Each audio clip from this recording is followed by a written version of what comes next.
नमस्कार दोस्तों, मैं सपना स्वागत करती हूँ आप सभी का एक बार फिर से अपने channel teacher mom secret universe में। कैसे हैं आप सब लोग? आई होप बहुत अच्छे होंगे, मेहनत से पढ़ रहे होंगे और इसके साथ ही साथ बहुत मोटिवेट होंगे हर दिन के लिए, हर मिनट के लिए, हर सेकंड के लिए। वैसे से मैं एक गवर्नमेंट टीचर हूँ, इसके साथ ही साथ अभी मैं अपनी स्टडी कंटिन्यू कर रही हूँ अपने पैशन के अनुसार। फ्रेंड्स, यहाँ पे आज का जो ये वीडियो है मेनली हाउसवाइफ उन गर्ल्स के लिए है जो अपने स्टडी को मैनेज करने में बहुत प्रॉब्लम फील कर रही हैं। वो सारी चीजें करने के बावजूद भी, टाइम निकालने के बावजूद भी उनका मन नहीं लग रहा है पढ़ने में। मेनली मैं उनके लिए आज वीडियो बना रही हूँ। फ्रेंड्स, मेरे पास ऐसे बहुत सारे कमेंट हैं जो पुरानी वीडियो पे, नए वीडियो पे आते रहते हैं कि हम मोटिवेट होकर के कैसे पढ़ें, हम टाइम को कैसे मैनेज करें। तो फ्रेंड्स, यहाँ पे मैं कुछ टिप्स ऐसे बताऊंगी कि आप जानते तो हो लेकिन अभी तक आपने फॉलो शायद नहीं किया है। तो बस यही मेरा मकसद है कि मैं कुछ नए टिप्स को ऐड करूं और जो पुराने टिप्स आप खुद जानते हो उसको मिसमैच करके आप जैसे भी चाहो आपकी सुविधा अनुसार उन सारी चीजों को आप फॉलो करिए। फ्रेंड्स, सबसे पहले जिंदगी आपकी है, फैसले आपके होने चाहिए, क्योंकि एक एज पे आने के बाद माँ बाप का प्यार ठीक है, हस्बैंड का प्यार भी ठीक है, सबका प्यार ठीक है, लेकिन कहीं ना कहीं आपके जिंदगी का जो वजूद है ना वो कहीं ना कहीं खत्म सा हो जाता है जब आप अपने फ्यूचर के प्रति आप पूरी तरह से ध्यान नहीं देते हो। कहने का मतलब कि आप जानते हो कि आपको जीवन में कुछ करना है, अलग करना है, लेकिन फिर भी आप नहीं कर पाते हो और ये सोचते रहते हो कि मैं सबको खुश कर रही हूँ, मैं सबके लिए वर्क कर रही हूँ, सब लोग मुझे प्यार करते हैं तो मुझे इज्जत मिलेगी, सम्मान मिलेगा। पर एक एज पे या तो एट द सेम टाइम कुछ समय बाद ऐसा होता है कि आपके साथ कुछ ऐसी प्रॉब्लम हो जाती है जिससे कि आपको लगता है कि काश मैं भी कुछ कर रही होती। तो ये काश वाली जो फीलिंग है ना उसको अपनी लाइफ में आपको नहीं आने देना है, उस काश को बहुत दूर रखना है अगर आगे बढ़ना है तो। यहाँ पे एक बात मैं और कहना चाहूंगी कि कभी ये सोच के मत चलिए कि हमारी तो शादी हो जाएगी और हमारा जो हस्बैंड है या हमारे पति जो होंगे वही खर्च हमारा उठाएंगे, हमको तो कमाने से बहुत वो नहीं है या हमें कुछ करने की जरूरत नहीं है, जो कुछ होगा मेरे हस्बैंड की जिम्मेदारी होगी। तो फ्रेंड, सबसे पहले अपनी पॉकेट मनी आप खुद उठाने के काबिल बनिए। उसके बाद एक बात जानते हैं, जब आप खुद काबिल बन जाते हो ना तो आपको एक अंदर से जो मोटिवेशन होता है ना लाइफ को लेकर के, वो हमेशा थ्रू द लाइफ पूरे लाइफ बना रहता है। और अगर आप थोड़ा सा भी अप एंड डाउन लाइफ में आपके साथ होता है ना तो आपके पास ये बहुत बड़ा मोटिवेशन होता है, आपका जॉब या आपका बिजनेस, आप जो कुछ भी कर रहे हैं, अगर आप अपना खुद का कुछ अलग कर रहे हैं तो उससे आप मोटिवेट हो पाते हैं। वरना रोज का वही है, सुबह उठना, नहाना धोना, खाना बनाना, सबके लिए अच्छा अच्छा खुद खाना, खाने के बाद रील्स को स्क्रॉल करते रहना, फिर अगर बच्चे हैं बच्चों को तैयार करना, बच्चों को पढ़ाना, इसी समय पूरी लाइफ बीत जानी है, कुछ अलग तो नहीं हो पाता है। क्या आप अपना प्रारब्ध इसी तरह से क्रिएट करना चाहते हैं? अगर प्रारब्ध आपका ऐसा होगा तो फिर सोचिए कि जिंदगी का जो एंड है या फिर जिंदगी में जो आपका एक्चुअल आरंभ है वो कैसे स्टार्ट होगा। इस बात पे एक बार जरूर फोकस करिएगा। यहाँ पे आपको हर हाल में, मैं कहती हूँ छोटा ही बिजनेस हो, छोटी ही जॉब हो, लेकिन आपको खुद का एक कुछ न कुछ करते रहना चाहिए।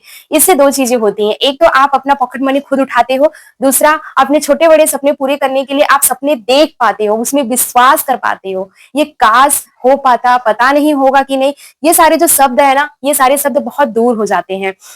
और आप एक बात ये भी महसूस करोगे कि जब आप बाहर निकलते हो ना तो आपका जो ये ब्रेन है ना ये बहुत सारी चीजें, नई चीजें, अच्छी चीजें, बुरी चीजें, हर प्रकार की चीजों को एक्सेप्ट करता है, देखता है। आप दुनिया को जान पाते हो, अपने आप को आप समझ पाते हो, हर सिचुएशन को फेस करने की एक आपकी आदत बन जाती है, आप किसी पे डिपेंड नहीं रहती हो। सबसे पहले नंबर 1 पे अपने फोन में कोई एक ऐसा ऐप डाउनलोड करिए, कोई भी एक ऐसा ऐप डाउनलोड करिए जो कि आपके स्क्रीन को लिमिट करे।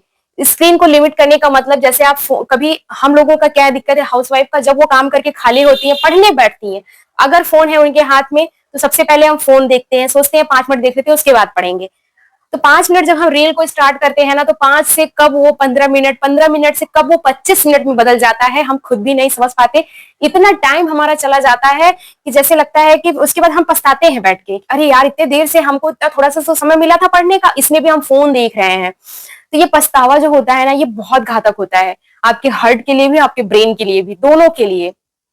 ये एक मलाल सा देता है, ये बड़ा दुखदाई होता है जब हम टाइम अपना निकालते हैं स्टडी के लिए और उसी बीच में हम कुछ फालतू के काम कर लेते हैं, खास करके रील देखना, फेसबुक पे चले जाना, व्हाट्सएप पे चैटिंग करना, ग्रुप चैटिंग करना, ये सारी चीजें, इसमें टाइम बहुत जाता है। आपको लगेगा आप थोड़ी देर के लिए स्टार्ट कर रहे हो लेकिन इसमें टाइम बहुत ज्यादा खिंचता है। तो उस चीज से आपको बचना है, खिंच जाता है टाइम, उसको आपको लिमिट करना है। इसके लिए आपको अपना स्क्रीन, फोन का स्क्रीन जो है उसको लिमिट करना पड़ेगा। कोई भी ऐप है, एक जैसे कि स्टेप फ्री करके कोई एक ऐप है, उसको बहुत सारे लोगों ने डाउनलोड किया है और तो इस तरीके से आप उसको जब डाउनलोड करेंगे तो उसमें ऑप्शंस आएंगे कि आपको इंस्टाग्राम कितनी देर तक चलाना है, 25 मिनट, 10 मिनट, 20 मिनट, आधे घंटे, 1 घंटे, 2 घंटे, उसमें ऑप्शन मिलेंगे आपको। तो टाइम आप उतना बांट सकते हो कि पूरे 24 घंटे में आपको इंस्टा पे कितनी देर रहना है, फेसबुक पे कितनी देर रहना है, आपको यूट्यूब पे रील कितने देर देखना है, सबका आप टाइम बना दीजिए। जैसे ही उस टाइम से ओवर होगा ना, तो आपका फोन खुद ही आपको सचेत करने लगेगा कि बस अब लग जाओ जो चाहते हो। ये बड़ा ही अच्छा है फ्रेंड्स, मैंने भी किया है, आप भी करिए। और इसके अलावा मैंने पहले भी बताया है कि फोन के जो यूज करने के जो तरीके हैं ना, उसको थोड़ा सा आपको चेंज करना पड़ेगा। जैसे हर वक्त फोन आपके हाथ में ना हो। कोशिश करिए कि जब भी आप बैठिए, किसी फोन को कोई एक ऐसा जगह बनाइए जहां पे आपका फोन रखिए। जब किसी की कॉल आ रही है, जब कुछ हो रहा है, तब फोन को लीजिए अपने हाथ में, फिर उसको चेक करिए या उसको रिसीव करिए। कुछ लोगों की आदत होती है कि वो खाते, उठते, बैठते, जागते, सोते हर वक्त फोन को अपने पास रखते हैं। अगर वो खाने बैठेंगे तो खाने वाली टेबल पे रख देंगे, अगर वो सोने बैठेंगे तो बेड पे रख देंगे, अपने सर के पास रख देंगे, अगर वो कहीं जा रहे हैं तो वो अपने जेब में भर लेंगे। तो इस तरीके से फोन से थोड़ा सा दूरी बनाइए, और जब भी स्टडी करने बैठिए फोन को हमेशा दूसरे रूम में उसको रख दीजिए। रखने से ये होगा कि आपको आलस आएगा। जब आप पढ़ने बैठोगे तो आपको लगेगा, फोन देखने की अगर क्रेविंग भी होगी ना, तो आप ये सोचोगे अरे यार जाने दो, उतना दूर जाना है, छोड़ो हटाओ। जब छोड़ो हटाओ एक बार दिमाग में सेट हो गया ना, तो फिर धीरे धीरे धीरे धीरे धीरे धीरे उस चीज की आपको आदत बन जाएगी कि फोन ज्यादा आप नहीं देखते, बस समय समय से देखते हो जितनी जरूरत है। और यहाँ पे एक चीज ये कर सकते हो कि आप सबको घर में, खास करके मैं हाउस वाइफ और गर्ल्स के लिए कह रही हूँ कि घर में हर किसी को खुश करने के चक्कर में मत पड़िए। प्लीज आप बंद कर दीजिए। हर किसी को अगर आप खुश करने के चक्कर में रह जाओगे ना, आप कितना भी अच्छा हाउस वाइफ बन लीजिए, लेकिन कमी आप में भी ढूंढी जाएगी। तो इस बात को हमेशा जानते रहिए कि क्या आप चाहते हो कि आप अच्छी हाउस वाइफ बन करके भी अपने अंदर कमी का एहसास करो। तो इससे अच्छा है कि हर किसी को खुश करना बंद करिए, अपना फ्यूचर का एक गोल सेट करिए। अगर गोल रहेगा ना, तो जिंदगी के प्रति मोटिवेशन भी बना रहेगा। तो एक गोल हमेशा अपने पास रखिए। आप ये कर सकते हो। और आप एक चीज ये भी कर सकते हो कि जब भी आपका मन दुखी हो, जब भी आपका मन परेशान हो अपने फ्यूचर को लेकर के, आप पढ़ना चाहते हो, समय है लेकिन मन नहीं लग रहा है, तो इसके लिए आप थोड़ी देर मोटिवेशन का काम करिए। मोटिवेशन के लिए मेडिटेशन आप कर सकते हो। मेडिटेशन में बहुत सारे लोगों ने मुझे कमेंट भी किया है पुरानी वीडियो पे कि मेडिटेशन हम कैसे स्टार्ट करें। तो बिगनर्स के लिए मैंने मेडिटेशन बताया था कि आप अपने जो श्वास है ना, उस पे आप कंसंट्रेट करिए। आप जैसे सांस लेने वाले पे, जब आप सांस वाला कोई मेडिटेशन करते हो, एक प्राणायाम भी उसमें आ जाएगा, तो उस पे आपको अपने जो ब्रीदिंग है ना, उस पे कंसंट्रेट करना है। एकदम अच्छे से बैठ जाना है अगर बैठने की हालत में है तब, वरना आप लेट के भी कर सकते हो। कि आपको सांस लेना है, छोड़ना है, और कुछ देर तक छोड़ने और लेने में आपको अपना ध्यान उस सांस पे लगाना है। 1-2 सेकेंड के लिए आपका जो फोकस है ना, आपके सांस पे होना चाहिए, ब्रीदिंग के प्रोसेस पे होना चाहिए कि आप सांस ले रहे हो, छोड़ रहे हो, इसी बीच। ये सबसे मैजिकल होता है। जैसे ही सांस पे आप कंसंट्रेट करते हो ना, 2-4 मिनट समझ लीजिए आपको केवल प्राणायाम करना है, स्टार्टिंग करनी है। उसके बाद आप आधे घंटे, 20 मिनट, 10 मिनट तक भी बढ़ा सकते हो। स्टार्टिंग में अगर 5-6 मिनट से आप शुरू करते हो तो बहुत ही अच्छा है, बहुत अच्छा है। और इसी बीच में आप ये कर सकते हो कि जो कुछ भी आप अपनी लाइफ में मैनिफेस्ट कर रहे हो, अपनी लाइफ को उस तरीके से आप विजुअलाइज करिए। आपके दिमाग में, आपके माइंड में विजुअलाइज करिए, आंखें बंद करके, सांस रोक करके थैंक्स बोलिए। और इसके साथ ही साथ आप ये एहसास करिए कि वो चीज जैसे मिल गई है, किस चीज के लिए आप जॉब करना चाहते हो या फिर कौन सी जॉब आपको चाहिए, कितना पैसा चाहिए, उसका अमाउंट भी आप विजुअलाइज कर सकते हो। फ्रेंड्स, बहुत सारे लोग कहते हैं क्या मैनिफेस्टेशन काम करता है, तो मैं आपको बता दूं कि मैनिफेस्टेशन में मेरा 200, क्या मैं कहूं, अगर 1000% भी अगर आप बात करो ना, तो उतना मेरा विश्वास है। क्योंकि मेरे जैसी लड़की अगर इतना कुछ कर सकती है यार, तो आप क्यों नहीं कर सकते। ये जो आपका मैनिफेस्टेशन है ना, ये एक तरीके से भगवान का दिया हुआ हम लोगों को एक उपहार है। इस उपहार को समझ करके आप अपनी लाइफ को कहां से कहां ले जा सकते हो।